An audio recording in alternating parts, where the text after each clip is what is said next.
ये आउटसोर्स जो है एक सरकार का या प्रशासन का, मैं तो कहूँगा कि एक षड्यंत्रकारी जो है योजना है। आउटसोर्स जो कर्मचारी होता है उसको रेगुलर का क्या प्रावधान कोई है नहीं है? आउटसोर्स है जी। सुप्रीम कोर्ट ने भी साफ साफ कह दिया कि चाहे वो ठेकेदारी प्रथा पे लगा है, किसी भी प्रकार का कर्मचारी है, अगर आपने 10-10 साल या 15-15 साल तक आपके पास वो काम कर रहा है विभाग में, तो उसको रेगुलर करना ही पड़ेगा। अब जो कॉन्ट्रैक्ट वाला सिस्टम होता है, ठेकेदारी प्रथा वाला सिस्टम होता है, उसको कितने टाइम तक आप कंटिन्यू कर सकते हो? जैसे मान लो 1 साल का कॉन्ट्रैक्ट हो गया, अगले साल फिर रिन्यू हो गया। जो ठेकेदार हैं, जो ठेकेदारों ने इनको रखा हुआ है, वो कहीं ना कहीं इनको दिक्कत परेशानी करते हैं। जैसे सैलरी की लगाना, टाइम पे सैलरी ना देना, धमकियां देना किसी बात की कि हम तुम्हें निकाल देंगे। तो ये कहाँ तक ठीक है? आपको लगता है कि क्या वो ऐसा बोल सकता है कि करने के लिए? तो जो सरकार और प्रशासन इस प्रथा को चला रहे हैं, ठीक है, अगर कर्मचारी जागरूक हो तो सरकार और प्रशासन न्यायालय में जवाब नहीं दे सकती। अच्छा। वो देशद्रोह के केस में अंदर हो सकती है। सरकार तो सर देखो प्लान करती है चंडीगढ़ को स्मार्ट सिटी बनाने का, लेकिन उस स्मार्ट सिटी के अंदर कई आउटसोर्स एम्प्लॉय हैं जो स्मार्ट सिटी बनाने में जिनका बहुत बड़ा योगदान है। उनके लिए कोई परमानेंट पॉलिसी का आपको लगता है कोई गवर्नमेंट ऐसी पॉलिसी लेके आ सकती है इनके लिए? हम ये देख रहे हैं कि ठेकेदारी प्रथा डे बाय डे बढ़ती जा रही है, तो इसको ख़त्म करने के लिए आपका आउटसोर्स के लिए आप क्या कहना चाहोगे?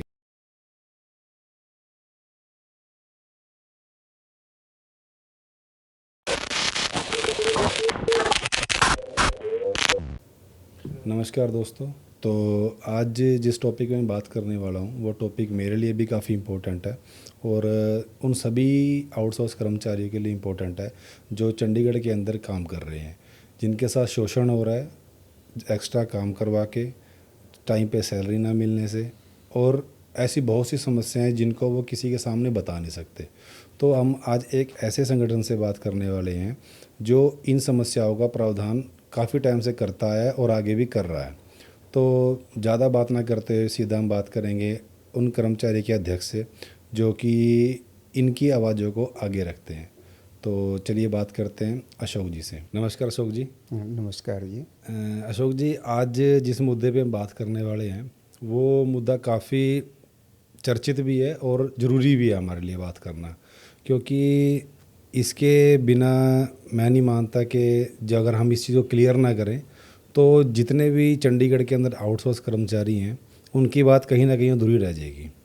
तो जो हमारा टॉपिक है आज का वो यही है कि जो आउटसोर्स पे चंडीगढ़ में कर्मचारी काम कर रहे हैं उनकी आवाज़ को आगे लेके आना, कि जिनको 10-10 साल 20-20 साल काम करते होंगे लेकिन आज भी कहीं ना कहीं वो एक नौकरी से वंचित हैं। तो उसका प्रावधान कैसे हो सकता है वो आज हम आपसे जानेंगे कि कैसे इसका समाधान हो सकता है, कैसे इनको रेगुलर किया जा सकता है। रेगुलर नहीं हो सकते तो उसका क्या प्रावधान है कि इनको एक सेम पे सेम स्केल मिल सके, या जो भी अधूरी सुविधाएं जो और रेगुलर एम्प्लॉय को मिलती हैं वो इनको प्रावधान मिल सके उन चीज़ों का। तो आज हम इन सारे मुद्दों पे आपसे बात करेंगे। तो सर मेरा पहला सवाल आपसे ये रहेगा कि आउटसोर्स है क्या चीज़ है? मनोज जी, बहुत अच्छा सवाल किया आपने। सबसे पहले तो मैं आपका धन्यवाद करता हूँ, आपके चैनल का जो है। जी सर। देखिए, आउटसोर्स इससे पहले थोड़ी सी मैं आपको जानकारी दे देता हूँ चंडीगढ़ के बारे में जो है। जी। आउटसोर्स के बारे में क्लैरिटी जो है, जो पूरा क्लियर आपको बताएंगे जो है। सर्वप्रथम चंडीगढ़ में कच्चे कर्मचारियों की जो समस्याएं थी उसके निदान के लिए कच्चे कर्मचारियों को जागरूक करना बहुत ज़रूरी था। जी। चंडीगढ़ में अधिकतर जो यूनियनें हैं या कच्चे कर्मचारी हैं 2018 से पहले रेगुलर यूनियनों के साथ मिलकर अपनी समस्याओं का निदान करवाने की कोशिश कर रहे थे। जी। लेकिन जब हमने देखा चंडीगढ़ में कि जो रेगुलर कर्मचारी हैं उनकी अपनी समस्याओं का समाधान नहीं हो रहे थे प्रशासन में, जी। तो हमारी समस्याओं पे तो बात ही नहीं हो रही थी। जी। डिमांडें तो हमारी वो लिख के ले जाते थे प्रशासन के पास जो है, ठीक है। परंतु जब तक उनकी समस्याएं सुनता था ऑफिसर और हमारी की बारी आती थी तो ऑफिसर उठ के जो है चले जाता था और हमारी जो डिमांडें थी वो ज्यों की त्यों रह जाती थी। ठीक है। तब हमने एक निर्णय लिया संयुक्त रूप में चंडीगढ़ के अलग अलग विभागों के कर्मचारियों ने इकट्ठे होकर के कि अपनी समस्याओं का समाधान करवाने के लिए हमें एक संयुक्त संगठन की ज़रूरत है। तो हमने मीटिंग में ये निर्णय लिया कि एक संयुक्त संगठन बनाया जाए और 2018 मई में जो है ऑल कॉन्ट्रेक्चुअल कर्मचारी संघ भारत का जो है निर्माण हुआ, जी। जिसको बाद में हमने 2023 में रजिस्टर्ड करवाया। ये देखते हुए कि ये चंडीगढ़ के कच्चे कर्मचारियों की समस्याएं ही नहीं हैं, अपितु पूरे भारत के कच्चे कर्मचारियों की सेम समस्याएं हैं। जो यहाँ चंडीगढ़ में हैं वही पूरे भारत के सभी अलग अलग राज्यों में समस्याएं हैं जो है। जी। उनको ठेकेदारी प्रथा पे काम करवाना और लंबे तौर से जो शोषण करते रहना जो है, तो ये बहुत बड़ी समस्याएं थी। इस करके हमने ऑल कॉन्ट्रेक्चुअल कर्मचारी संघ भारत का निर्माण किया और उसको रजिस्टर्ड करवाया। ठीक है। अब बात आई ठेकेदारी प्रथा की जो है, जी। क्या है ये? देखिए, ठेकेदारी प्रथा 4 प्रकार की है। एक हेडऑक है, एक डेली वेज और एक है कॉन्ट्रेक्चुअल जिसको हम संविदा बोलते हैं। ठीक है। और दूसरा ठेकेदार के थ्रू जो कर्मचारी काम करते हैं, आउटसोर्स जिसको हम कहते हैं जो है ठेकेदारी प्रथा में। ये इस तरह की कैटेगरियां हैं जो है, ये सारी आउटसोर्स कहलाती हैं। अच्छा, ये सारा जो आप बता रहे हो सारी आउटसोर्स के अंदर ही आती हैं ये सारी? चारों की चारों जो है आउटसोर्स कहलाते हैं जो। ठीक है। परंतु इनमें जिस प्रकार से अलग अलग कैटेगरियां हैं, इनके अलग अलग नियम हैं जो है निदान होने के, जो इनकी समस्याएं हैं उनके निदान के लिए अलग अलग नियम हैं। जैसे अब हेडऑक है, जी। हेडऑक जो पहले रखते थे डिपार्टमेंट जो है, तो वो उसको कुछ दिन के लिए जो काम होता था वो रख लेते थे 89 डेज के लिए या 2 महीने के लिए, मतलब उसके पूरे 90 दिन नहीं होने देते थे। ठीक है। ठीक है, अगर ठीक है। 90 दिन लग जाते थे कर्मचारी के जो है जी। तो फिर उसको रेगुलर कर देते थे। अच्छा। अगर दूसरा उसमें फिर आता था डेली वेज। ठीक है। तो डेली वेज की भी एक फिक्स सैलरी होती थी जो है, उसको कोई डीसी रेट, मिनिमम वेज, इस तरह का कोई वेज नहीं होते थे। अच्छा, डेली अच्छा, वेज के ठीक है। एक फिक्स सैलरी होती थी amount और रख दिया। डेली वेज का भी वही सेम कंडीशन थी। अगर उसके भी 90 दिन लग गए तो उसको भी रेगुलर कर देते थे विभाग वाले। ठीक है। तो जब धीरे धीरे विभाग को लगा होगा कि भाई 90 दिन से भी ज़्यादा की ज़रूरत है जो, जी। और रेगुलर होने में थोड़ी सी हमें परेशानी आ रही है रेगुलर करने में, जी। तो उन्होंने उस टर्म को जो है मॉडिफाई करके जो है उसको 240 दिन कर दिया। अच्छा, पहले 90 दिन हुआ करता था। हाँ। फिर उसको मॉडिफाई करके 240 दिन कर दिया तो जो। मतलब पहले जो गवर्नमेंट ने एक पॉलिसी निकाली हुई थी कि 90 दिन बाद पक्का कर देंगे, तो वो बढ़ा के 240 दिन कर दिया। अब ये बढ़ा के 240 ही रखा हुआ है कि और भी आगे तो बढ़ चुके जो डेली वेज वर्कर थे फिर वो 240 दिन के बाद रेगुलर होने शुरू हो गए। अच्छा। तो उसके बाद 1991 में नरसिम्हा राव की सरकार आई जो। ठीक है। और नरसिम्हा राव की सरकार बाकायदा संसद में एक एक्ट लेके आई जी। कि ग्रुप डी के लिए खासकर, जी जी जी, कि ग्रुप डी को का जो भी काम है वो आउटसोर्स आधारित करवाना है जो, रेगुलर तब करवाना है जहाँ बिल्कुल काम नहीं चलता। अच्छा। तो वहाँ रेगुलर रखना है कर्मचारी, लेकिन जहाँ काम चलता है वहाँ आउटसोर्स ज़्यादातर रखना है जो। ये सिर्फ गवर्नमेंट डिपार्टमेंट के हाँ, अंदर ये सरकार का बड़ा फेलियर था जो है ना, जनहित की जो कार्य थे लोगों के लिए सरकार ने जो करने थे जी, वो उसमें सरकार का बहुत बड़ा जो है फेलियर था। और एक तरह से सरकार के संरक्षण में ये शोषण किया गया जनता का। मतलब ये आउटसोर्स को लाने का मतलब क्या चीज़ था कि आज के बाद वैकेंसियों को पक्का करना ही नहीं है, या सिर्फ रेगुलर के नाम पे किसी आउटसोर्स को रख लिया और उससे आधे काम पे आधे पैसों पे काम करवाते रहे, और फिर आगे उसको पक्का करे या ना करे ये गवर्नमेंट के हाथ में हो गया। ये सरकार ने जो एक्ट लेके आई थी जी, बट इस एक्ट का हमें नहीं पता जो है सरकार को क्या फ़ायदा हुआ या नहीं हुआ जो है, जी। लेकिन जो भारत के नागरिक थे जिनकी आजीविका प्रॉपर चलनी थी, परिवार सुरक्षित रहने थे, आर्थिक स्थिति मजबूत रहनी थी जो है, जी। उनका बहुत बड़े पैमाने पे जो है उनका आर्थिक शोषण हुआ इस एक्ट से, इस एक्ट से। कॉन्ट्रैक्ट जो एक्ट लेके आई है जो। ठीक है। तो ये आउटसोर्स जो है एक सरकार का या प्रशासन का, मैं तो कहूँगा कि एक षड्यंत्रकारी जो है योजना है, ठीक है। क्योंकि ये एक ऐसी अंधेरी सुरंग है जिसमें आदमी जा तो सकता है लेकिन उसमें से निकल नहीं सकता बाहर, निकलने का रास्ता नहीं है कोई। उसमें निकलने का रास्ता कोई नहीं है जो है। ठीक है। तो ये षड्यंत्रकारी योजना है और हम इसकी कड़े शब्दों में निंदा करते हैं जो। ठीक है। तो सर जैसे कि अब आप हर डिपार्टमेंट की किसी की एम्प्लॉय की कोई समस्या आपके पास आती है, तो कोई भी एम्प्लॉय आपके पास आता है, आपकी यूनियन के पास आता है, तो वो बताता है कि हमारे साथ ऐसा शोषण हो रहा है या हमें सैलरी टाइम से नहीं मिल रही है, कुछ भी मतलब XYZ कुछ भी दिक्कतें आती हैं, तो आप उस डिपार्टमेंट के बिहाफ से उनके लिए हेल्प करते हो या मतलब आप उनको अपने पास बुला के उनकी तरफ से आप आगे उनकी समस्या का हल करते हो जाके? मनोज जी, ऐसा है, ये डिमांड के ऊपर डिपेंड करता है। ठीक है। कर्मचारी की डिमांड कितनी बड़ी है, कितनी छोटी है। ठीक है। अगर कर्मचारी की डिमांड डिपार्टमेंट के अधिकारियों तक सीमित है, जी। मतलब वहाँ जाके उनका समाधान हो सकता है, तो यूनियन पहला प्रयास जो है विभाग के साथ बातचीत करके उसका समाधान करवाती है। जी।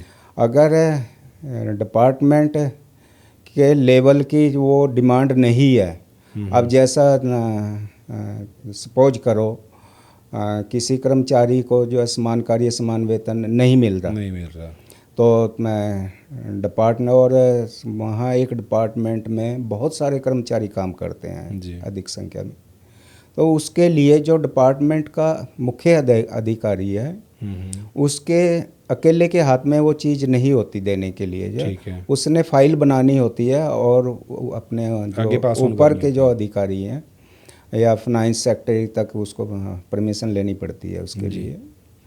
तो वो क्या करता है, वहाँ आनाकानी करता है। ठीक है।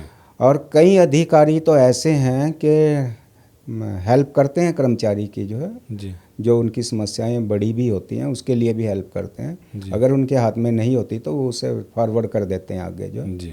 लेकिन कई अधिकारी क्या है कि उसमें टाल मटोल करते हैं, वो आगे भी फॉरवर्ड नहीं करते उस डिमांड को जो है, और अपने पास से भी कोई जवाब नहीं देते उसका, हाँ या ना का कोई जवाब नहीं देते, उसको गोल मोल करके जो है फाइलों में ही दबा के रखते हैं। तो ऐसी स्थिति में फिर यूनियन कानूनी जो है अपना रास्ता अपनाती है और फिर न्यायालय में उसको जो है मनवाना पड़ता है जाकर। मतलब फिर वो जो आगे की कार्रवाई होती है फिर आप उनको कानूनी प्रक्रिया फिर अपनानी पड़ती है यूनियन को जो है, और कानूनी प्रक्रिया के तहत उसका हल करवाया जाता है। ठीक है।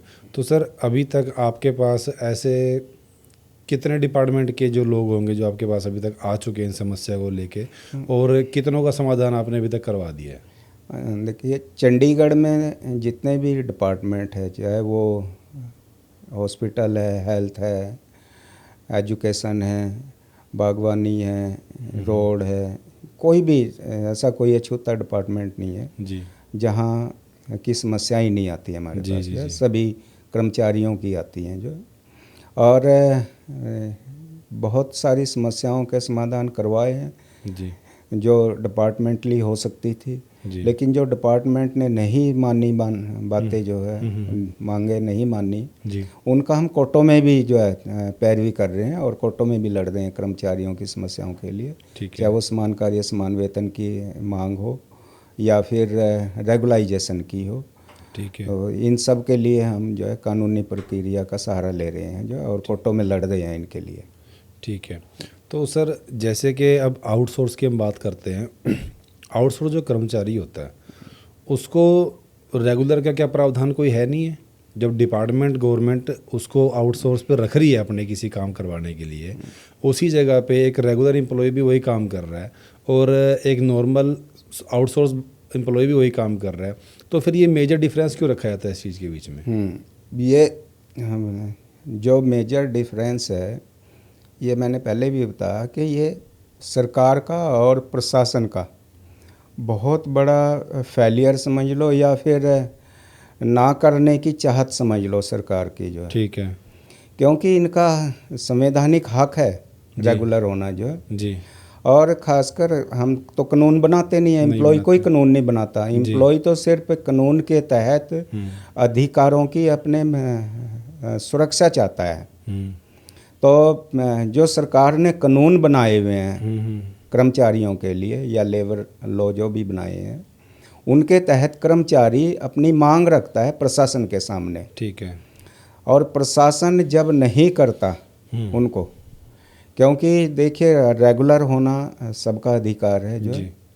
और हमारे जो संविधान नीति निर्माता हैं, उन्होंने देश के लोगों के भविष्य के लिए, उज्जवल भविष्य के लिए ऐसे प्रावधान किए संविधान में जी कि उनको आने वाले समय में कोई परेशानी ना हो, जी। चाहे वो नौकरी के लिए हो या कोई व्यवसाय के लिए हो जो है। अब जैसे कोई कर्मचारी है, नौकर है सरकार का जो है, चाहे वो कच्चा है या पक्का है, क्योंकि वो काम भी बराबर करता है जी। और जो उसको सैलरी है बस उसमें डिफरेंस कर दिया जो है, उस डिफरेंस के लिए कर्मचारी लड़ता है। और जो अब आउटसोर्स का जो रेगुलर होने का प्रावधान है, जैसे मैंने बताया कि डेली वेज हेडऑक या संविदा कर्मचारी है, वो 240 दिन में, आज के समय में 240 दिन के बाद रेगुलर हो जाना चाहिए जी। अगर उसका पीरियड वहाँ कार्य जो है 12 मासी प्रकृति का है जी।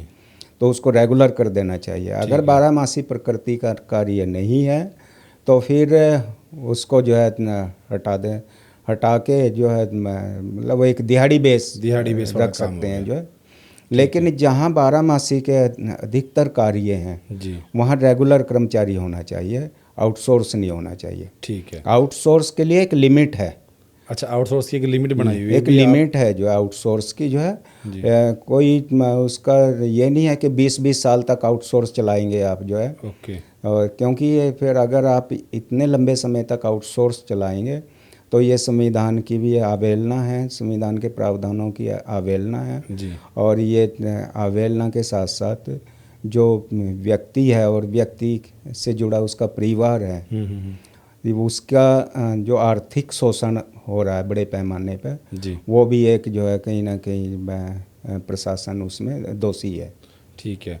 जैसे सर अब चंडीगढ़ में जितने भी आउटसोर्स पे वर्कर काम करते हैं उनको एक डेली बेस की जगह एक डीसी रेट दिया जाता है, वो डीसी रेट का क्या प्रावधान है सर? वो हाँ, डीसी रेट जो था ये अंग्रेज़ों के टाइम में एक कानून आया था जी, 1941 ठीक है का एक्ट था। उस समय इस कानून को लाने की ज़रूरत क्यों पड़ी थी अंग्रेज़ों ने जो है, वो इसलिए पड़ी थी कि 1941 से पहले राजा रजवाड़े जो साहूकार लोग होते थे जी, जिनके पास धन संपत्ति होती थी जी, वो अपने हिसाब से कोई भी दिहाड़ी तय कर लेते थे और कई तो यहाँ तक होते थे कि मजदूर से काम करवा लिया और शाम को उसको जो है 2 रोटी खिलाई और धमका के घर भेज दिया। मतलब कोई पैमाना नहीं था। ठीक है, ठीक है। तो जब अंग्रेज़ों के पास इस बात की शिकायतें गई कि बड़े पैमाने पे जिस तरह से आज ठेकेदारी प्रथा में शोषण हो रहा, उसी प्रकार से साहूकार बड़े पैमाने पे शोषण करते थे गरीब लोगों का। तो जब अंग्रेजी सरकार के पास ये समस्याओं की बात गई कि भाई ये तो बहुत गलत हो रहा है जो है, तो उन्होंने फिर एक कानून बनाया, उपायुक्त दर जिसको हम कहते हैं आज के टाइम में अंग्रेजी में डीसी रेट कहते हैं, कि ये एक सरकारी दिहाड़ी होगी और इससे कम कोई भी व्यक्ति मजदूर को अगर सरकारी दिहाड़ी से कम मजदूरी देगा, ठीक है, तो उस पर दंडात्मक कार्रवाई की जाएगी। ठीक है, मतलब एक फिक्स सैलरी कर दिया। तो ये एक फिक्स सैलरी नहीं थी, एक फिक्स दिहाड़ी थी। अच्छा, मजदूरी एक दिन की मजदूरी थी। ठीक ठीक। डीसी रेट एक दिन की मजदूरी थी, ना कि मंथली। अच्छा, तो ये दंडात्मक कार्रवाई होगी अगर इससे एक दिन की कम मजदूरी कोई भी जो है मजदूर को देगा तो।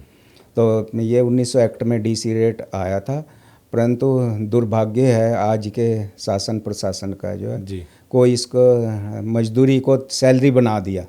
अच्छा, ये मतलब कि जो डीसी रेट बनाया गया था वो सिर्फ डेली वेज के हाँ, लिए ये बनाया सिर्फ गया था डेली के लिए कि था। जो डेली आपकी दिहाड़ी होगी हाँ, उससे कम आपको मिलेगी उससे नहीं, कम नहीं मिलेगी जो है। और अब इसको प्रावधान दे दिया 1 महीने का। हाँ, इसको सैलरी बना दिया फिर मंथली, और वो भी देखो मंथली सैलरी बना दिया, और 20-20 साल तक मतलब अपने कानून बनाने के बाद भी सरकार ने कॉन्ट्रैक्ट लेबर एक्ट लेके आई 1970 में 71 में लागू हुआ। ठीक है। जबकि उससे पहले तो जो है और भी कई बहुत सारे कानून थे लेबर के लिए, लेकिन कॉन्ट्रैक्ट लेबर एक्ट जो आया भारत सरकार का, जी।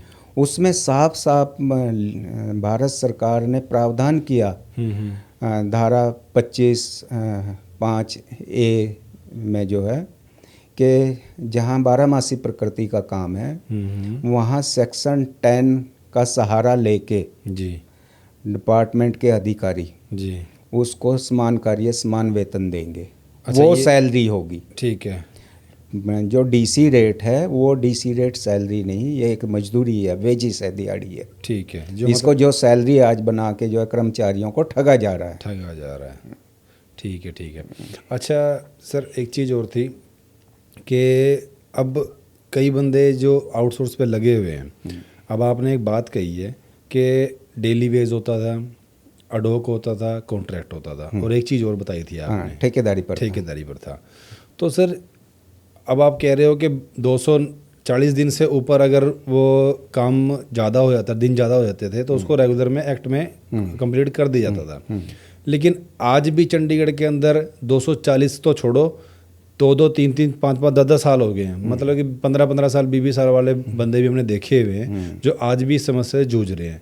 लेकिन आपने बताया कि 240 दिन का एक प्रावधान है कि आप उस रेगुलर उस एक्ट के थ्रू आप पक्के हो सकते हैं। लेकिन जो अब ये प्रथा चल रही है 5 साल, 10 साल, 15 साल जो वर्कर काम कर रहे हैं, तो वो कहाँ, वो तो किसी महीने में गिने ही नहीं जा रहे, तो उनके लिए क्या प्रावधान है? हाँ, इसके लिए कर्मचारी बड़े लंबे समय से जो है मांग भी कर रहा है प्रशासन से, और सड़कों पे भी अपने धरने प्रदर्शन जी, हमने सर बहुत देखे हैं, बहुत धरने होते हैं इस चीज़ के पीछे। कभी कॉलेज वाले बैठे हुए हैं, कभी हेल्थ वाले बैठे हुए हैं, कभी सफाई वाले बैठे हुए हैं। तो ये हर डिपार्टमेंट के अंदर क्या हो रहा है, 10-10, 15-15 साल हर किसी ने लगा लिए हैं। हाँ, ये बहुत जायज़ डिमांड है कर्मचारियों की जो जी। है, और कर्मचारी कोई नाजायज़ नहीं मांग रहे ये जी। जो, क्योंकि जब कर्मचारी लगता है, नियुक्त होता है, उस समय तो वो एक कॉन्ट्रैक्ट बेसिस से नियुक्त होता है, और उसको ये नहीं होता कि मैं रेगुलर हो जाऊंगा जो है। जी। लेकिन उस समय उसका समय जो है सरकारी नौकरी पाने का उसके पास एज होती है। जी, एक उम्र हुआ करती है, उम्र होती है उसके पास जो है, जब वो कॉन्ट्रैक्ट बेसिस पे काम करता है, नियुक्त होता है। उसे भी पता है कि 2 महीने या 4 महीने जब तक मुझे सरकारी कहीं जॉब नहीं मिलती, तब तक मैं जो है कम से कम ये प्राइवेट नौकरी जो है कर लूँ, कच्ची नौकरी कर लूँ। जी। लेकिन जब सरकारी नौकरियां निकलती ही नहीं, पर शासन प्रशासन ने बंद ही कर दी जो है, तो फिर वो मजबूर हो जाता है कच्चे तौर से नौकरियां करते रहने के लिए जो है। तो प्रशासन और शासन भी लगातार उनको जो है कच्चे तौर से जो है 20-20 साल तक चलाता है। तो फिर उसकी एक जो है अपनी जायज़ मांग हो जाती है जो है, क्योंकि रेगुलर नौकरी उसे उस समय के पीरियड में जो है मिलती नहीं है, एज लिमिट में जो है। और कच्चे तौर से जब वो वहाँ देखता है कि ये पक्की भर्तियों की जो जगह है वो कच्चे कर्मचारियों से करवाई जा रही है काम, करवाया जा रहा है काम, तो वो फिर अपना हक मांगता है वहाँ, और वो जो हक है उसका जायज़ है, जायज़ भी है। तो इसलिए 240 दिन सरकार ने लिमिट रखी है अपने कानून बना के। प्रावधान हमारे नहीं है, सरकार के हैं, और सरकार पहले भी पक्का करती आई है, अभी भी करना चाहिए। जब सरकारें या प्रशासन नहीं करता रेगुलर कर्मचारी को जो है, तो फिर कर्मचारी जो है कोर्ट में चले जाता है, और अब तो कोर्ट के निर्णय भी सारे के सारे जो है कर्मचारियों के हक में आ रहे जी। हैं, और कर्मचारियों के हक में आने के बाद फिर प्रशासन उनको जो है इम्प्लीमेंट करने पर मजबूर हो रहा है। मजबूर होता है। तो जो आउटसोर्स है, जी। अब ठेकेदारी प्रथा है, प्रशासन उसके लिए कह देता है कि ये हमारा कर्मचारी नहीं है। Head of daily veg, work charge वगैरह या संविदा वगैरह उनके लिए तो मान्य कर लेता है कोर्ट में से, कोर्ट के निर्णय को, लेकिन ठेकेदारी प्रथा के तहत जो कर्मचारी है उसके लिए मान्य नहीं करता कोर्ट के निर्णय को। ऐसा क्यों? क्योंकि वो कहता है कि ये हमारा कर्मचारी नहीं है, ये ठेकेदार का कर्मचारी है। बट सर एक चीज़ समझो ना, जब ठेकेदार है कर्मचारी तो काम तो सरकार का ही कर रहा है ना वो। तो बट जो रूल है, रूल ये कहता है कि सरकारी विभाग में ठेकेदारी प्रथा की एक लिमिट है। ठीक है। अगर लिमिट क्रॉस करता है ठीक है। विभाग, तो फिर वो ठेकेदार का आदमी नहीं है, फिर वो डिपार्टमेंट का आदमी है। लिमिट आप किस चीज़ को बोल रहे हो? जो कॉन्ट्रैक्ट होता है उसको? हाँ, अच्छा। काम करवाने की लिमिट। ठीक है। मान लिया प्राइवेट किसी से हमने काम करवाना है, मैन पावर ली किसी से, मैन पावर के तहत हमने काम करवाना है किसी से, जो है प्राइवेट एजेंसी से, जी। तो उसकी एक लिमिट है। लिमिट क्या है? जैसे अब रोड बनाना है, ठीक है, वो 5 दिन में, 10 दिन में, 2 महीने में बन जाएगा, वो लिमिट खत्म होगी। ठीक है। बिल्डिंग बनानी है, उसकी भी एक लिमिट है, ठीक है, 6 महीने की, 2 महीने साल की, जो दो भी है ना, मतलब। वो वो बन के ख़त्म हो गया तो लिमिट ख़त्म होगी। जी। लेकिन जहाँ मान लिया एक पीएन है जी। या चौकीदार रखना है, तो उसकी लिमिट नहीं है। अब चौकीदार की कोई लिमिट नहीं है। चौकीदार की जो पोस्ट है उसकी एक 60 साल की सर्विस तक रखना पड़ेगा, कानून है के लिए, जो है ना, रिटायरमेंट जो कानून बनाया सरकार ने।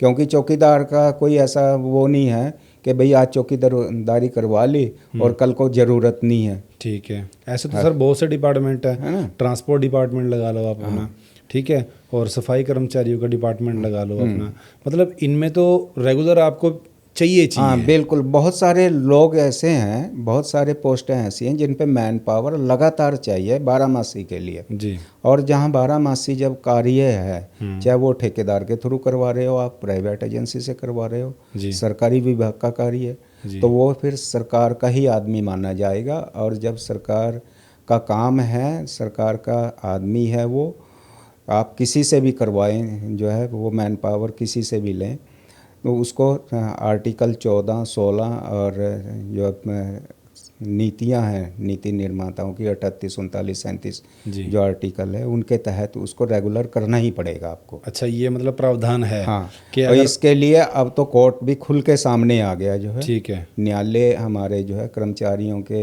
हक में खुल के सामने आ गया। यहाँ तक सुप्रीम कोर्ट ने भी साफ साफ कह दिया जी कि चाहे वो ठेकेदारी प्रथा पे लगा है, चाहे वो हेडॉक है, चाहे डेली वेज है, चाहे संविदा है, जी, किसी भी प्रकार का दैनिक वेतन भोगी किसी भी प्रकार का कर्मचारी है जी, अगर आपने 10-10 साल या 15-15 साल तक आपके पास वो काम कर रहा है विभाग में, तो उसको रेगुलर करना ही पड़ेगा।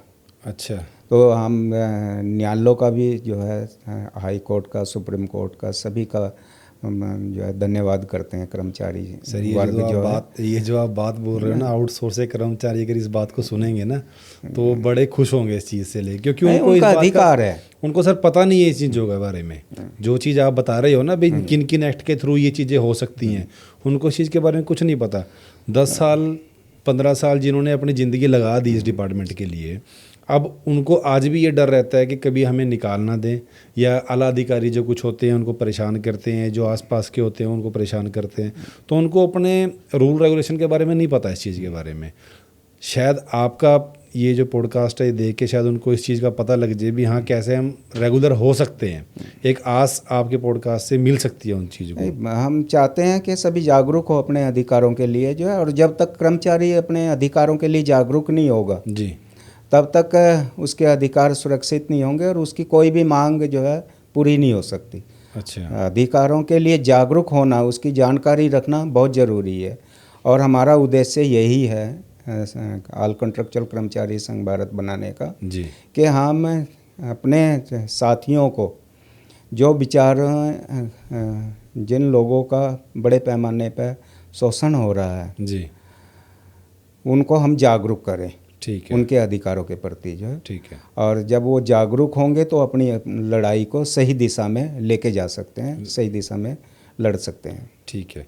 सर, जो आपका संघ है, अब जो आपका संगठन है, ठीक है, इसकी शुरुआत हुई कैसे? अगर आपने ये चीज़ बनाई है, आपने कुछ तो ऐसा प्रावधान किया होगा उस टाइम पे कि आपको लगा, जैसे आपने मेरे को बताया कि हमने ये चीज़ें फेस करी, खुद इस चीज़ को देखा भी हमारा समाधान नहीं हो रहा है, आउटसोर्स वर्कर का समाधान नहीं हो रहा है। क्या आपकी कौन सी पहली लड़ाई रही थी ऐसी जिसमें आपको इस कमेटी का फ़ायदा मिला, जो आपने संगठन बनाया?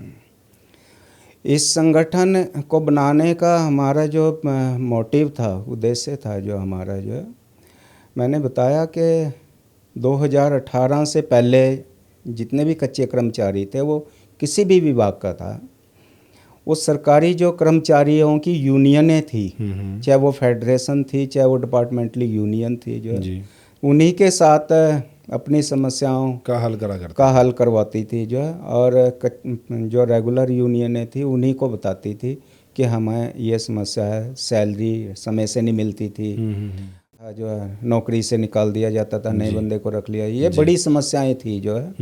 और बहुत सारे लोगों को तो वीकली रेस्ट भी नहीं मिलता था, यहाँ तक मैं भी इसका भुक्तभोगी हूँ जो। अच्छा, अच्छा, मैं खुद इसका भुक्तभोगी हूँ। जब मैं आया जो है उसमें नौकरी में आया, तो जो चौकीदार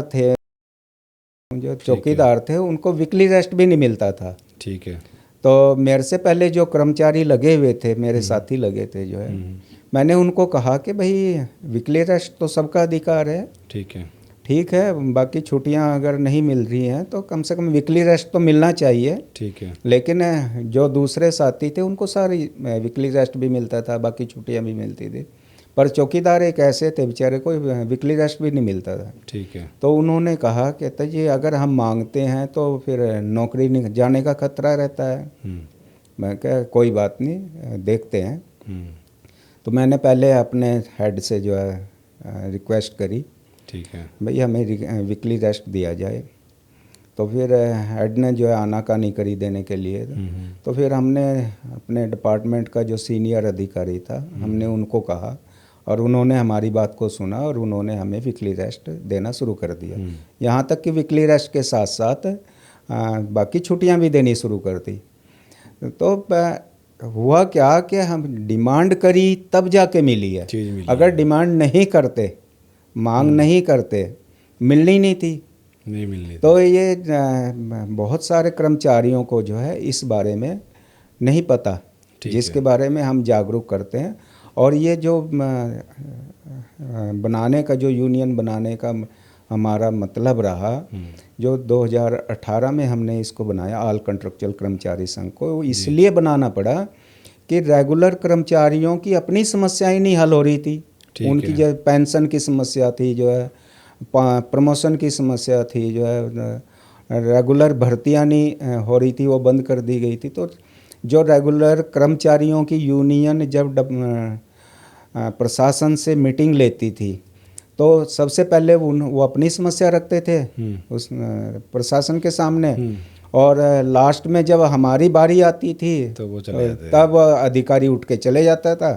तो हमारी तो ज्यों की तो ही बनी रहती थी समस्या, और मतलब पिछली तो पेंडिंग थी, आगे और दिन पर दिन बढ़ती जा रही थी दिक्कतें। तब जाके हमने चंडीगढ़ में जो है ऑल कॉन्ट्रेक्चुअल कर्मचारी संघ भारत का गठन किया। ठीक है। तो सर, आपने बताया था कि एक प्रावधान होता है जिसमें एक लिमिट तक आप किसी को कंट्रोल, मतलब कि 240 दिन का जो आपने मेरे को प्रावधान बताया कि एक टाइम पीरियड तक आप उसको कंटिन्यू कर सकते हैं।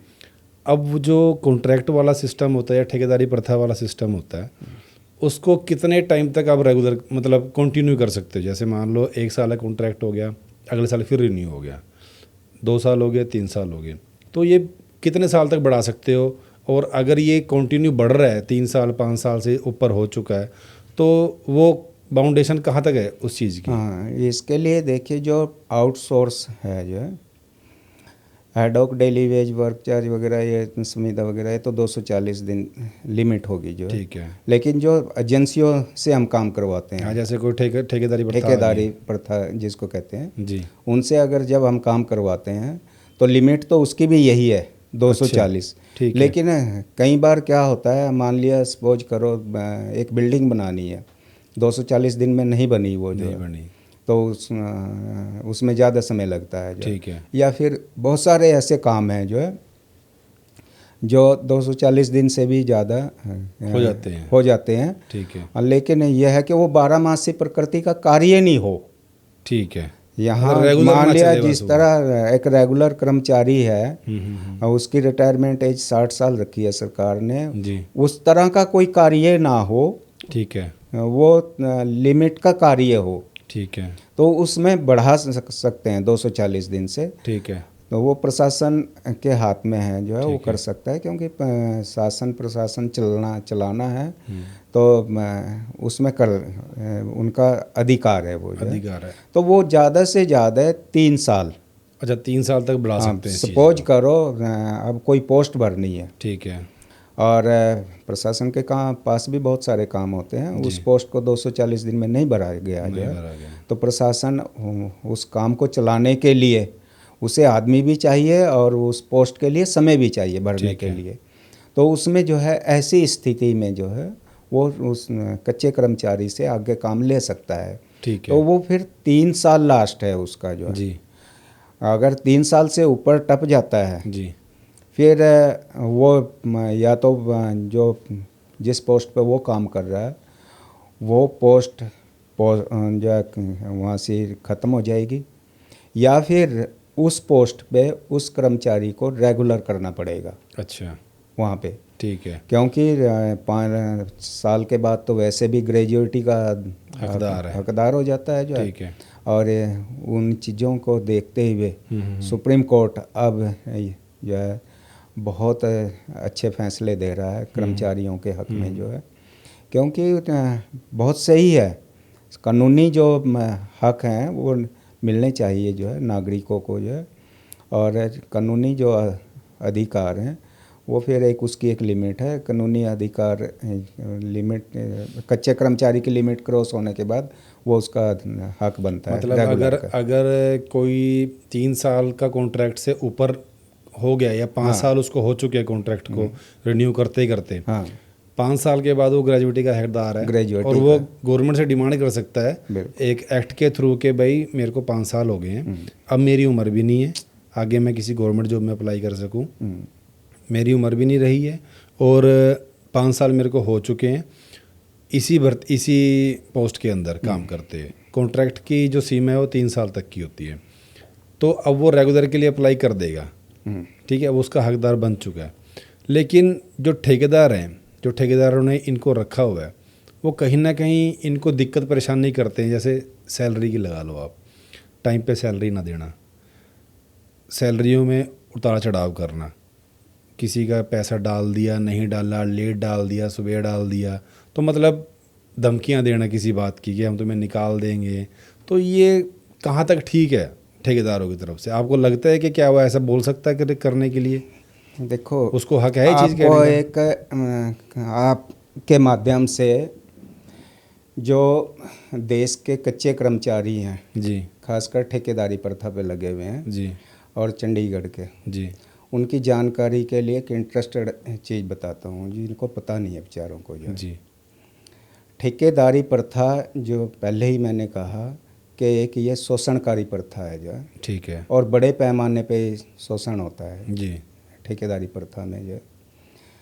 और अब तो सरकार यहाँ तक कर्मचारी के नाम पे आदमियों को बेचना और खरीदने वाली व्यवस्था बन गई है ये जो, ठीक है, क्योंकि अब विभाग में जो काम करवाया जा रहा है मैन पावर से, अधिकारी ऑफिस में बैठ के लोगों को बेच देता है काम के नाम पे, नौकरी के नाम पे, ठीक है, और साहूकार लोगों को खरीद लेता है ठीक है, अपने धंधे के नाम पे, धंधे के नाम, क्योंकि उसका व्यवसाय है वो जो है, ठीक है, वो व्यवसाय के नाम पे खरीद लेता है लोगों को। ठीक है, जो ये प्रथा है आर्टिकल 13 के तहत रूढ़िवादी प्रथा है। अच्छा, खरीद और फरोख्त जो हो रही है ठीक है, ठेकेदारी प्रथा के तहत ठीक है, लोगों की रूढ़िवादी प्रथा है, और आर्टिकल 13 में इसका निषेध किया गया है। उन्मूलन किया गया, पाबंदी है ठीक है। कि ये जो प्रथा है 1947 से पहले थी, लेकिन संविधान आज़ाद देश होने के बाद और संविधान लागू होने के बाद ये प्रथा नहीं होनी चाहिए। ठीक है। तो जो सरकार और प्रशासन इस प्रथा को चला रहे हैं, ठीक है। अगर कर्मचारी जागरूक हो इसके लिए तो सरकार और प्रशासन न्यायालय में जवाब नहीं दे सकती। अच्छा। वो देशद्रोह के केस में अंदर हो सकती है। ठीक है। ये इतनी खतरनाक है। आर्टिकल 13 जो धारा है और जो ये रूढ़िवादी प्रथा चलाई जा रही है, तो सर फिर इसको खत्म क्यों नहीं किया था ठेकेदारी प्रथा को? और इसीलिए इसमें शोषण है। ठेकेदारी प्रथा में जो शोषण है जी, साफ साफ दिखता है, जो है ये रूढ़िवादी है। ठीक है। तो प्रशासन अपनी तरफ से जो है एक रूल बना के नोटिफिकेशन भी जारी करता है कि 7 तारीख से लेके 10 तारीख तक पेमेंट कर्मचारी की मिल जानी चाहिए। ठीक है। लेकिन वो एक जो है सिर्फ वो दिखावा है जो है, नोटिफिकेशन है जो है वो इम्प्लीमेंटेशन जो है कहीं भी नहीं हो रही है। तो वो ठेकेदारी सर जो प्रथा है, अब देखो ठेकेदार का काम होता है मैन पावर को आगे प्रोवाइड करना गवर्नमेंट को।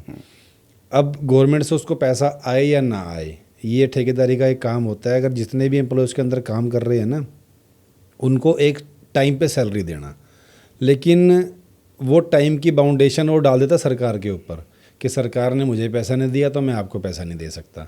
लेकिन कॉन्ट्रैक्ट में ये लिखा गया है कि हमारा पैसा चाहे लेट आए चाहे पहले आए, लेकिन आपको एम्प्लॉय को पैसा रेगुलर टाइम पे देना है। लेकिन वो सरकार का बहाना मार के सैलरी बंदों की सैलरियाँ लेट कर देता है, उनको सैलरी टाइम से नहीं देता, या उनको डराता है, धमकाता है कि अगर तुमने मेरे से ज़्यादा फोर्स किया तो मैं तुम्हें जॉब से निकाल दूंगा, या निकाल भी देता है तो फिर उसको वापस रखने के लिए फिर पैसों की डिमांड करता है। ऐसे कॉन्ट्रैक्टर मैंने देखे हैं और ठेकेदारी प्रथा ऐसी मैंने देखी है, चंडीगढ़ के अंदर ही देखी है कि पैसे लेके बंदों को फिर से रखा जाता है, ज्वाइन कराया जाता है। क्या आपके पास ऐसा कोई केस आया है? हाँ, इस तरह के बहुत सारे केस आते हैं जी। लेकिन लोग क्या है वर्बली तो बता देते हैं ये बातें जी, पर जब उनसे लिखित में मांगी जाती है ये चीज़ें जो है जी, क्योंकि जब तक साक्ष्य नहीं होगा इसके लिए जी, क्योंकि इसको ख़त्म करने के लिए या इसके प्रति कोई भी जो ऐसा आदमी होता है जो पैसे मांगता है उसको सज़ा दिलवाने के लिए उसके लिए बक्तम नहीं लिखतम की ज़रूरत होती है। ठीक है। मतलब एक तो कर्मचारी डर की वजह से लिख के नहीं देता। ठीक है। क्योंकि उसे यह होता है कि भाई मुश्किल से तो नौकरी मिली है जी, अगर मैंने ऐसा कुछ कर दिया तो ये चली जाएगी मेरी और मैं फिर बेरोजगार हो जाऊंगा और मेरा परिवार जो है मेरे साथ जुड़ा हुआ उसके बेरोजगारी के साथ साथ वो भी बेरोजगार हो जाता है। तो मैंने पहले ही कहा है ये जो प्रथा है ये है ही शोषणकारी प्रथा जो है, इसमें बहुत तरह का शोषण होता है जो है। और देखिए सरकार ने जो इसको बढ़ावा दिया हुआ है जो है, सर बढ़ावा क्यों दिया हुआ उन्होंने? ये देखा जाए एक तरह से सरकार चाहे वो प्रशासन उसको लागू कर रहा हो जी, सरकार के कहने से जी, या फिर सरकार ने प्रशासन को ऐसे निर्देश दे रखे हों कि आपने इसको बढ़ावा दे के रखना है जो है। ठीक है। वो इसका कारण ये है कि एक तो बड़े पैमाने पे ठेकेदारी प्रथा में कर्मचारी का शोषण तो होता ही होता है, लेकिन देश की जो आर्थिक स्थिति है जो फाइनेंस का मामला है जो है उसमें भी घोटाला होता है। अच्छा। घोटाला इसलिए होता है जो पकड़ में नहीं आता। ठीक है। मतलब वो किसी लेवल पे होता है हाँ, वो इतने बड़े लेवल पे घोटाला होता है जो पकड़ में नहीं आता। वो सपोज करो किसी डिपार्टमेंट में 50 आदमियों की ज़रूरत है जी, और हमने ठेकेदारी प्रथा के तहत 50 आदमी रख लिए तो वहाँ नीचे जो सरकारी सुपरवाइजर है जी, उससे लेके और जो उसका मुख्य अधिकारी है वहाँ तक जी, कमीशन घूसखोरी शुरू हो सकती है। अच्छा, मतलब वो नीचे से लेके ऊपर तक वो कैसे होती है? अब जिसको ठेका दिया गया 50 आदमियों का या ठीक है, तो वहाँ 50 आदमियों की बजाय 40 आदमियों से भी काम करवाया जा सकता है। सर और करवाते करवा रहे हैं। ओवर टाइम करवाते हैं, हमने जबरदस्ती करवाते जब हैं। हमें पता लगा करवा भी रहे हैं जो जी। है। क्योंकि एक कोई पैमाना नहीं है काम करवाने का जो जी। है। मेरे यहीं जो है स्कूलों में जो है सफाई कर्मचारी हैं। एक एक कई स्कूलों में एक एक कर्मचारी है सफाई कर्मचारी, और कई स्कूलों में दो दो हैं। ठीक है। मतलब प्रॉपर स्टाफ नहीं है। अच्छा, जो तो मतलब होना चाहिए। यानी कि जो है 2 आदमियों का काम एक एक आदमी कर रहा है। ठीक है। इसी तरह जो ठेकेदारी प्रथा है, वहाँ 10 आदमी बच गए तो 10 वहाँ जो बिल आएगा वो 50 का ही आता है। 50 का ही आएगा। लेकिन जो सुपरवाइजर है, ठेकेदार अपना काम चलाने के लिए एक आधे आदमी का, उसको भी रियायत कर देगा। और ऊपर जो सुपरवाइजर से ऊपर फिर जो बिल बुल पास करते हैं वहाँ भी रियायत पहुँच जाती है, सहयोग होता है। ऊपर जो अपना उच्च अधिकारी होता है उसके भी संज्ञान में ये चीज़ें जाती हैं। अच्छा। लेकिन क्योंकि बिल के साइन उसी के उसमें पर होते सर- हैं तभी पास होता है। तो ये सारा ये एक चोर मोरी का एक रास्ता अपनाया हुआ है शासन प्रशासन ने मिलकर। ठीक बहुत है। बड़ी चोर मोरी है ये जो है, जो पकड़ में नहीं है। पर सर एक चीज़ है ना, देखो डिपार्टमेंट में अगर आप किसी गवर्नमेंट डिपार्टमेंट में काम करते हो, एक लेबर एक्ट के थ्रू आप किसी से 8 घंटे ज़्यादा ड्यूटी नहीं ले सकते। ये एक्ट में लिखा हुआ है, क्लियर लिखा हुआ है इस चीज़ के बारे में। लेकिन ठेकेदार कहीं ना कहीं उस एक्ट को पढ़ता ही नहीं है, मतलब उसके लिए वो एक्ट काम ही नहीं करता। वो 8 घंटे तो छोड़ो, उनसे 12-12 घंटे 14-14 घंटे ड्यूटियाँ करवाता है, और फिर उनको ड्यूटी के जो पैसे मिलते हैं वो 8 घंटे के हिसाब से देता है। मतलब उनके लिए कोई रूल नहीं है। रूल सबके लिए बने हैं जो है, जी। लेकिन इम्प्लीमेंटेशन नहीं है जो है उनकी। अच्छा। ठीक है ना। ये मैंने कहा ना, ये तो सर ठेकेदारी उनकी- प्रथा है ही शोषणकारी। क्योंकि ठेकेदारों पे क्या हो सकता है ज़्यादा से ज़्यादा, जिसने ठेका दिया है प्रिंसिपल एम्प्लॉयर डिपार्टमेंट है जी। उसको अगर शिकायत करते हैं जी। कर्मचारी, जी। तो कर्मचारियों अगर इंडिपेंडेंट कर्मचारी शिकायत करता है तो उसको तो धमका देता है डिपार्टमेंट धमका देता है कि भाई ये तो हमारा आदमी नहीं है, ठेकेदार के पास जा। हाँ, है ना। हाँ। अगर यूनियन शिकायत करती है डिपार्टमेंट को, तो डिपार्टमेंट क्या करता है, ठेकेदार को जो है एक जो है थोड़ा सा उसको टाइट कर देगा। पनिशमेंट तो कुछ नहीं है उसकी। अच्छा। बस ये है कि उसको थोड़ा सा टाइट कर देगा, भाई तेरी शिकायत आ रही है या तो सुधर जा, अगर नहीं सुधरता तो फिर देख लेना। ठीक है। तो वो यूनियन के सामने तो ऐसा दबका मार देगा। ठीक है। ठीक है। लेकिन बाद में फिर वैसा ही चलता रहेगा।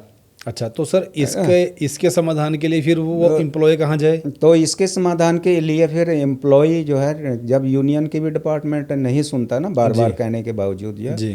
फिर एम्प्लॉय जो है या तो संगठन से जुड़े। ठीक है। अगर संगठन से नहीं जुड़ता है तो फिर वो कानूनी अपना प्रक्रिया का अपनाए जो है, पर देखो कोर्ट में चले जाए अपना वकील करके जो है। ठीक है। और उसको न्याय मिलेगा वहाँ से। पर सर अगर वो आपके पास आता है तो आप तो उनका हल करवा सकते हो ना इस चीज़ के अगर लिए? संगठन के साथ एम्प्लॉय जुड़ा होता है किसी भी संगठन के, तो उस संगठन की जिम्मेवारी है उसका समाधान करे उसकी प्रॉब्लम का। ठीक है। चाहे वो डिपार्टमेंट से हो, चाहे वो न्यायालय से हो, कहीं से भी हो, उसका समाधान करवा के दे। ठीक है। और सर जैसे कि अब आपके पास कोई एम्प्लॉय आ ही गया, चलो मान लिया XYZ कोई भी डिपार्टमेंट का आपके पास एम्प्लॉय आ गया, तो जो ठेकेदारी प्रथा में ये चीज़ें हो रही हैं, शोषण हो रहा है किसी भी चीज़ का, अगर आप उस चीज़ को लेके कोर्ट में जाते हो तो क्या उसको ठेकेदारी ख़त्म उसी टाइम कर सकते हैं, या हो सकती है वो ठेकेदारी ख़त्म, या इसके पीछे भी कुछ ज़्यादा लंबी लड़ाई लड़नी पड़ती है? हाँ, ये कोर्ट पे डिपेंड करता है जो है। अच्छा। ठेकेदारी प्रथा का जैसे मैंने बताया कि जो है रेगुलर होने के जो प्रावधान है, वो आउटसोर्स कर्मचारी जहाँ 12 मासी प्रकृति का काम है जो है, तो उसको भी उतना ही अधिकार है जितना कंट्रक्चर और डेली वेज को है जो है। ठीक है। तो कोर्ट अब सेम निर्णय देता है, चाहे वो ठेकेदारी प्रथा के तहत लगा हो कर्मचारी, चाहे संविदा के तहत लगा हो, उनके लिए सेम कंडीशन है, दोनों की सेम निर्णय कोर्ट दे रहा है कि इनको रेगुलर किया जाए। ठीक है। चाहे वो किसी भी प्रकार से दैनिक वेतनभोगी किसी भी प्रकार का है जो है। ठीक है। तो वो कोर्ट के थ्रू जो है वो निर्णय जब आता है तो वो फिर डिपार्टमेंट को मानना पड़ता है। ठीक है। सर एक चीज़ हो रहा है कि जो भी एम्प्लॉय काम कर रहे हैं आउटसोर्स के ऊपर, उनकी ना तो जॉब की सिक्योरिटी है, जहाँ की रेगुलर से हम कंपैरिजन करते हैं इस चीज़ को, रेगुलर में किसी चीज़ की दिक्कत नहीं होती, उनको पीएफ डीएफ मेडिकल सुविधा सब कुछ मिलता है, ठीक है। लेकिन वही काम आउटसोर्स अगर करता है तो उसको सिर्फ एक सैलरी के सिवा कुछ नहीं मिलता, ना उसको मेडिकल सुविधा मिलती है, ना उसको हाउस रेंट में जो भी मतलब कि एक रेगुलर एम्प्लॉय को मिलता है वो चीज़ें उसको नहीं मिल पाती है। तो इस चीज़ को पाने के लिए वो क्या कर सकता है? वही अपने एक्ट के थ्रू आगे लड़ाई लड़े। देखो, बहुत मैं पहले ही कह रहा हूँ, ठेकेदारी प्रथा में जो है ना, बड़े पैमाने पे शोषण होता है हर तरह से, चाहे वो किसी भी प्रकार का हो, चाहे वो पीएफ पूरा ना जमा करवाना का काम हो, जो है ईएसआई ना देने का हो, जो है सैलरी टाइम से ना देने का हो, जो है और सैलरी कम देनी हो, टाइम ज़्यादा काम करवाना हो, जो है ना, बहुत बड़े पैमाने पर शोषण होता है इस प्रथा में। इसलिए जहाँ एम्प्लॉय का शोषण होता है तो वो एक, और वो जो जिस प्रथा में शोषण हो रहा है एम्प्लॉय का जो है बड़े पैमाने पर, कानून नौ को दरकिनार करके तो वो प्रथा बंद कर देनी चाहिए सरकार ने, जो है ठीक है। अगर वो बंद नहीं करती, उसको जारी रखती है, तो फिर न्यायालय एक रास्ता है, जो है ठीक है। क्योंकि अब न्यायालय बने हैं न्याय देने के लिए, तो वहाँ से न्याय जरूर मिलेगा। न्यायालयों में जाना चाहिए हमें, जो वहाँ से न्याय मिलेगा और मिल भी रहा। ठीक है। आपके पास सर कोई ऐसा केस आया अभी तक जिसमें कॉन्ट्रैक्टर ने या ठेकेदार ने, जो भी बंदा होगा, उसने बिना वजह से किसी एम्प्लॉय को निकाल दिया हो? हाँ, बहुत सारे होते हैं, बिना वजह तो नहीं, कोई ना कोई वजह जरूर ढूंढते हैं जो है निकालने के लिए। हाँ, क्योंकि जब किसी को हटाना है एम्प्लॉय को, तो कोई ना कोई वजह ढूंढ ही लेते हैं, ठीक है। मालिक जो है, ठेकेदार जो होते हैं, और वो इसलिए हटाते हैं कि जो व्यवसायी होते हैं, जो ठेकेदार जो हैं, वो एक अपना व्यवसाय कर रहे हैं, तो उसको तो फ़ायदा देखना है अपना। ठीक है। तो आज के टाइम में नौकरियां हैं नहीं और बेरोजगारी बहुत ज़्यादा है, तो बेरोजगारी ज़्यादा होने के कारण अब ठेकेदार क्या देखता है, मान लिया उसे 10 आदमियों का ठेका मिला और वो 10 आदमी पहले से ही लगे हुए हैं वहाँ से, तो उन 10 में से 1-2 को कुछ ऐसे लोगों की थोड़ी छोटी मोटी कमियां सी ढूंढ के फिर उनको निकाल देगा, और नया आदमी जब आएगा उसको तो मजबूरी में अपने पैसे दे के नौकरी लगेगा, जो है तो वो उसका ठेकेदार का जो है वो धंधा बना रहता है। मतलब वो दोनों तरह शोषण करता है, लेते टाइम भी, लेते टाइम, तनख्वाह देते टाइम। बिल्कुल, ये है, ये प्रथा ही शोषणकारी है, जो है एम्प्लॉय के साथ भी और सरकार के साथ। ठीक है। सरकार के साथ तो क्या है, सरकार को तो जो है फ़ायदा ही हो रहा है, जो है, और एक किस्म से देखा जाए तो सरकारी खजाने पे डाका भी डाला जा रहा है। ठीक है। डाका मैं बता देता हूँ कैसे डलता है, जो है, जो इसको सरकार को कोई फ़ायदा नहीं हो रहा उसका, लेकिन सरकार में बैठे हुए नुमाइंदों को फ़ायदा हो रहा है उस चीज़ का। डाका इसलिए डल रहा है कि जो ठेकेदारी प्रथा के तहत हम सैलरी देते हैं सरकार की तरफ से, पैसे जो प्रोवाइड करते हैं एक एम्प्लॉय के, वो 30,000 से भी ज़्यादा बनते हैं। अच्छा। पीएफ, ईएसआई, उसका सर्विस चार्ज वगैरह लगा के, जो है अगर हम डायरेक्ट रखते हैं और समान कार्य समान वेतन देते हैं, तो वो 28,000 से भी कम बनता है, 27,900 के लगभग बनता है वेतन। अच्छा। समान कार्य समान वेतन अगर हम देते हैं आज के टाइम में, ठीक है, तो 28,000 के लगभग बनता है। तो 2,2100 रुपये जो है वो सरकार के खजाने पे एक किस्म से फालतू का डाका है। फालतू का डाका चल रहा है उस चीज़ का, है ना। और डाका तो है ही है, ऊपर से इसमें कर्मचारी भी तंग है, शोषण है उनका, जो है ना।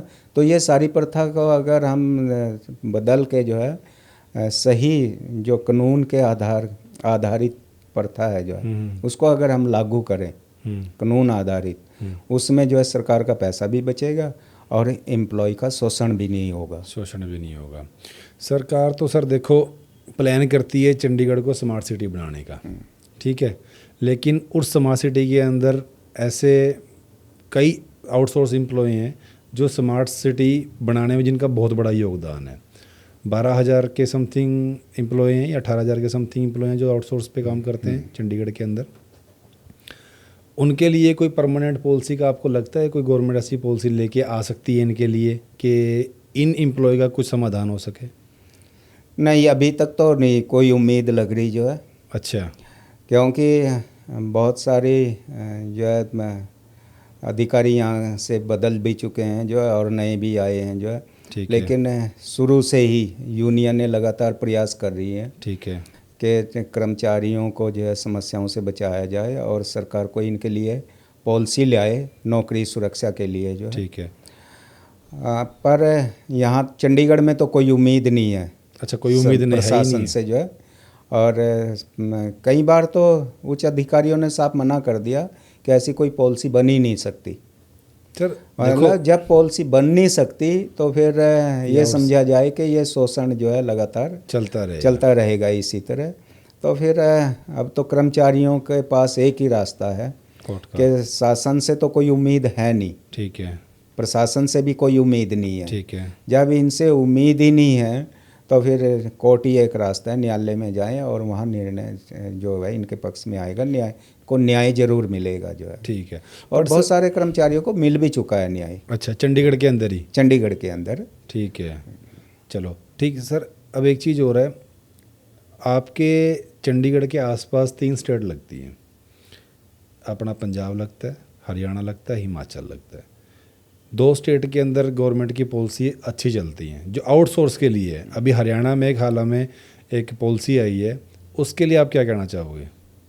जो हरियाणा में आउटसोर्स के लिए जो पॉलिसी बनाई गई है जी, वो भी एक बहुत बड़ा धोखा है कर्मचारियों के साथ। अच्छा, उसके अंदर भी कोई झोल है? हाँ, झोल है। देखो, हमारे जो ज़्यादातर अधिकतर जो कर्मचारी होते हैं जी, स्लाइटेड एजुकेशन होती है उनके पास। ठीक है। और बहुत सारे लोग बेचारे जो है कम पढ़े लिखे होते हैं जो है, जो पॉलिसियाँ बनती हैं उनको उनका आकलन सही मायने में कर नहीं पाते। ठीक है।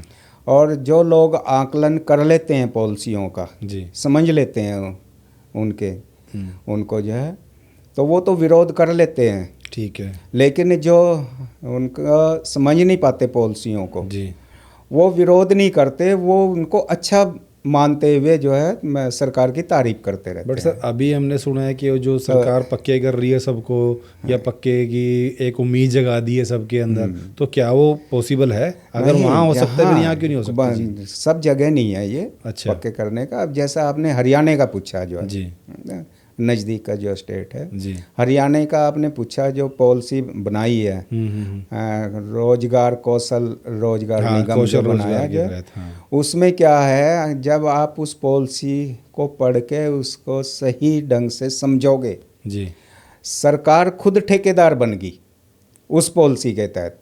वो कैसे? जब वो इस तरह के उसमें जो शेयर होल्डर हैं रोजगार कौशल निगम में, जी, सरकार के कुछ मंत्री, ठीक है, सरकार के में काम करने वाले कुछ आईएएस जी, उसमें शेयर होल्डर बन गए, खुद ठेकेदार बन गए।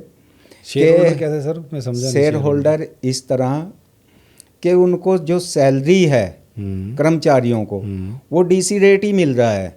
ठीक है। ठीक है ना? ठीक है। तो डीसी रेट उसमें क्या है कि डीसी रेट में जो है डिपार्टमेंट है वो पहले से ही उसमें लागू है। ठीक है। जो उपायुक्त दर होती है उसमें पहले से एक ये लागू है। मान लिया अगर डिपार्टमेंट चाहे अपनी तरफ से कुछ 1-2% और ज़्यादा बढ़ा के दे सकता, तो सरकार ने क्या करा है इसमें, यहाँ से जो पुराने कर्मचारी हैं उनके लिए 5% एक्स्ट्रा कर दिया, उसमें ज़्यादा कर दिया। वो तो पहले से ही लागू था जो है। अच्छा, लोगों को पता ही नहीं था इस चीज़ का जो है। अच्छा, वो तो बिना पॉलिसी के भी लागू थी वो चीज़ जो है। ठीक है। वो डिपार्टमेंट दे सकता था अपनी तरफ से, पर देता नहीं है। अच्छा, तो सरकार ने वो कर दिया, लोग खुश हो गए जो है। तो दूसरा ये है कि जो ठेकेदार थे उनको हटा के खुद ही ठेकेदार बन गई सरकार और सरकार के नुमाइंदे। और वो जो पैसे हैं, मान लिया उसको तो बेचारे को जो एम्प्लॉई है उसको तो जो ठेकेदारी में मिलना था वही कौशल रोजगार निगम में मिल रहा है। हाँ, वही मिल रहा है। तो उसको फ़ायदा क्या हुआ जो है उसका? लेकिन जो ऊपर का जो कमीशन है, सर्विस चार्ज है जो जो मतलब ठेकेदार भत्ते को वत्ते जाता अलग था, से मिलते हैं, है ना, हाँ। भत्ते जो अलग से थे वो तो वो ठेकेदार खा के ना खा के वो सरकार। खाने लग गए जो है, उनका फायदा हो गया जो है। अच्छा तो मतलब ये बहुत बड़ा धोखा है जो इस तरह की पॉलिसियां जो लेके आती है। ठीक अब है। देखो, जब केंद्र सरकार से बेकार नहीं है, हम्म, केंद्र सरकार ने रूल बना दिए कच्चे कर्मचारियों के लिए, कॉन्ट्रैक्ट लेबर एक्ट बना दिया, जी उसमें साफ साफ प्रावधान निर्मित कर दिए। जी सेक्शन 10 है जहां बारहमासी का काम है, जी डिपार्टमेंट उस रूल को आधार मानते हुए जी कर्मचारी को डिपार्टमेंट के तहत करेगा, हम्म ठेकेदारी वहाँ ख़त्म करेगा सेक्शन 10 के तहत, हम्म, और अपने अधीन करके धारा 25(2)(5)(1) जो है उसके तहत समान कार्य समान वेतन देगा, ठीक अपने है, तहत, ठीक अपने उस अधीन जो है। जी तो जब केंद्र के रूल हैं तो जो सरकार, राज्य सरकारें जो रूल बना रही इस तरह के अनाप शनाप रोजगार, कौशल रोजगार निगम के मतलब एक नाम पे, तो ये एक षड्यंत्र ही है एम्प्लॉय को मतलब के एम्प्लॉय को। शोषण करने का। हाँ, मतलब रास्ता बदल दिया जो है उसका। जिस तरह पहले साहूकार शोषण करते थे उस अब तरह से अब सरकार कर रही सरकारें शोषण कर रही है जो है। ठीक है ठीक है ठीक है। मतलब अच्छा साहूकारी गई नहीं है, वो- उसका बस तरीका बदला है जो है। ठीक है, मतलब हम ये उम्मीद लगा सकते हैं भी जो उनको झांसा दिया गया है गवर्नमेंट ने कि आपको पक्का कर दिया जाएगा, तो ऐसा कोई प्रावधान है नहीं, नहीं नहीं, वो सिर्फ एक कागजों में दिखाया गया कागजों है में आपको। दिखाया गया जो है। अगली सरकार आएगी फिर वो पॉलिसी कैंसिल, ऐसा ही होता है जहाँ बिल्कुल तक है। बिल्कुल। अब अगर इस तरह नहीं होता तो कोर्ट को निर्णय क्यों देने पड़ते जिसको 10। अब उमा देवी की जो जजमेंट है वो 6 जजों की जजमेंट है जो है। ठीक है और उमा देवी के जो जजमेंट में पैरा नंबर 5253 है, ठीक है उसमें साफ साफ लिखा हुआ है जी जिसको 10 साल हो गए लगातार काम करते हुए ठीक है। उसको रेगुलर किया जाएगा। वो ये हर स्टेट में या हर सेंटर में लागू ये है? पूरे देश के लिए था। ओके ये जो निर्णय था सुप्रीम कोर्ट का, ठीक है ये पूरे देश के कर्मचारियों के लिए था और सभी सरकारों के लिए था। ठीक है ठीक है ठीक है। तो सरकारों ने इम्प्लीमेंट ही नहीं करा उस निर्णय को। और यहाँ तक अगर आप जो है 10 साल के जो कर्मचारी उनको रेगुलर करे और आगे से बैन करे, ठीक अगर बैन नहीं किया गया जी तो फिर आपको उस कर्मचारी को रेगुलर भी करना पड़ेगा। करना पड़ वो सकता है। ना बैन किया और ना रेगुलर कर रहे, तो अब कोर्ट फिर सामने आ गया कि ये जो है एक बहुत एम्प्लॉय के साथ शोषण हो रहा है एम्प्लॉय का, और ये बर्दाश्त नहीं किया जाएगा। ठीक है। और सर जैसे कि अभी हम ये देख रहे हैं कि ठेकेदारी प्रथा डे बाय डे बढ़ती जा रही है, तो इसको ख़त्म करने के लिए आपका क्या रोल है और आप क्या करना चाहते हो, सरकार से क्या डिमांड है आपकी? इसके लिए तो जो है ये ठेकेदारी प्रथा को अगर ख़त्म करना है जी तो पूरे देश के जो कच्चे कर्मचारी है जी उनको एकजुट होना पड़ेगा, ठीक है और उनके साथ साथ जो रेगुलर कर्मचारी है जी उनको साथ आना पड़ेगा। अच्छा तब जाके इस प्रथा का अंत हो सकता है, क्योंकि ये एक आज़ादी की, आर्थिक आज़ादी की ठीक है दूसरी लड़ाई है। ठीक है वो देश 1947 में देश आज़ादी की लड़ाई थी, और ये व्यक्ति की आर्थिक आज़ादी की दूसरी लड़ाई है। ठीक है। तो आपकी सर सरकार से क्या मांग है इस चीज़ को लेके? हमारी आउटसोर्स के लिए आप क्या कहना चाहोगे इस चीज़ हमारी तो सरकार से यही मांग है जो है, बार बार हम तो एक ही मांग करते हैं कि जहाँ बारहमासी प्रकृति का कार्य है और वहाँ स्त्री और पुरुष का जो काम है इससे जो करवाया जाता है, वहाँ पे इस ठेकेदारी प्रथा को का अंत किया जाए। और ठेकेदारी प्रथा से अच्छा है उनको डायरेक्ट रखे, और जो बेनिफिट ठेकेदार के थ्रू दे रहे हैं आप जो है उसको डायरेक्ट एम्प्लॉय को दें सीधा। ठीक है। और ताकि वो उसमें एक तो झोल ना रहेगी, झोल ना रहे, उसमें जो है कोई बीच में कमीशन खोर ना रहे किसी भी चीज़ का जो है, और उससे समय पे वो चीज़ मिल जाए जो है सारी की सारी, और समय पे जब उसको मिलेगी तो वो काम भी सही करेगा। उसका जो मानसिक जो तनाव है वो भी ख़त्म हो जाएगा जो है, जी। क्योंकि हमेशा कर्मचारी एक मानसिक तनाव में जो है काम करता सर है, डिप्रेशन जो है, में काम करता है वो इसी डिप्रेशन चीज़ में, को लेके, इसी चीज़ को क्योंकि ले, क्योंकि उसको जो जॉब की उसकी जो सिक्योरिटी नहीं है। अधिकार हैं वो समय पे नहीं मिलते जो है, ठीक तो है। वो मानसिक तनाव से भी मुक्त रहेगा जी। और उसके जो अधिकार हैं, उसकी जो परिश्रम की जो मेहनत है जो है वो उसको समय पे मिलेगी। तो डायरेक्ट दे, ठेकेदारी प्रथा का अंत करे जो है।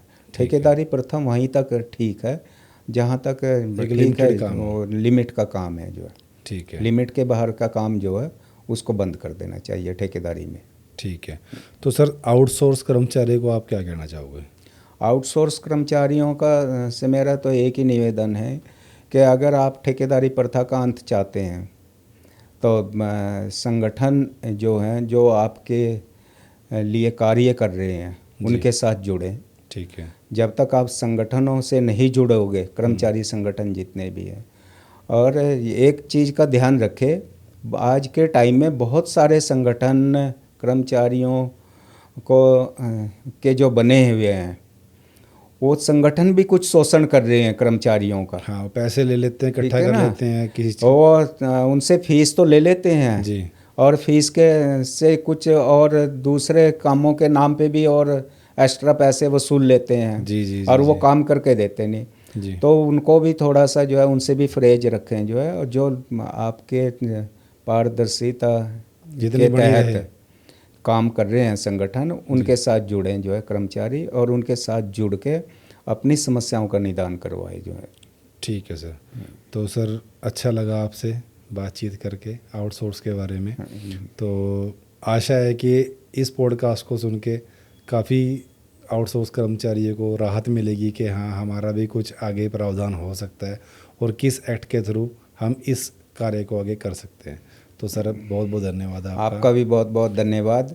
आपने जो है एक मजदूरों की आवाज़ को जो है अपने चैनल के थ्रू उठाने की कोशिश की, और सरकार तक हमारी कर्मचारियों की, मजदूरों की बात पहुँचे। जी सर। हम आपका भी बहुत बहुत धन्यवाद करते हैं। धन्यवाद सर।